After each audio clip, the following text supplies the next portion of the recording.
Mr. Tshepo Kgadima. He is a political analyst as well. He's joining us over the phone line. Mr. Kgadima, very good afternoon to you. Thank you for joining us. Your reactions, do you think it's bizarre to have an opposition party that is fighting so hard to have an ANC member who was the former finance minister to be restored back as the finance minister together with his former deputy finance minister?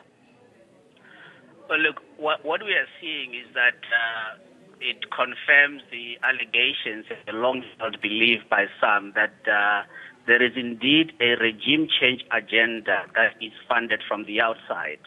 We have to bear in mind that the Democratic Alliance, Helen Suzman Foundation, Freedom Under Law, and most of the media organizations, they have kept absolute secrecy as to who is the source of their funders.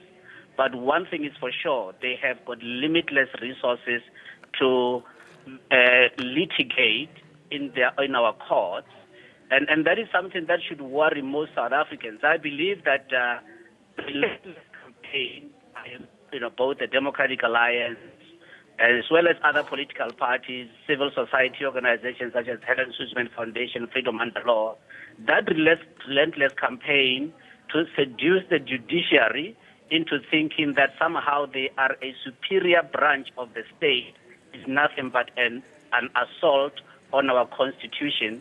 And South Africans, we better start waking up and frowning upon that. The constitution is very clear.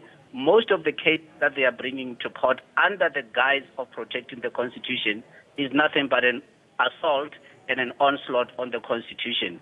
And this case in point is one such that there is absolutely no basis, because it implies, therefore, that certain people have got a birthright to being a minister and they have got permanency, when in fact everybody knows that every 5 years we go for elections and therefore there are bound to be changes. And the very constitution, by the way, provides for changing of cabinet during the tenure of any administration that would have been voted into in the previous national elections. So there is absolutely no basis, and I believe that it is incumbent upon the judiciary to not allow themselves to now be used to settle political debates, political issues, because to do so, they would bring the independence of the judiciary into question and bring the court itself into disrepute.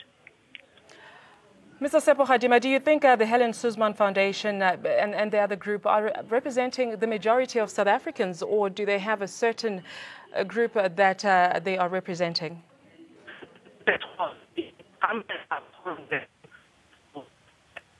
Well, we seem to be having problems with that line. We'll have to leave it there. Mr. Tshepo Kgadima, they're joining us on the phone line. He's a political analyst who is reacting to breaking news coming in that the Helen Suzman Foundation and the My Vote Counts have approached the Constitutional Court over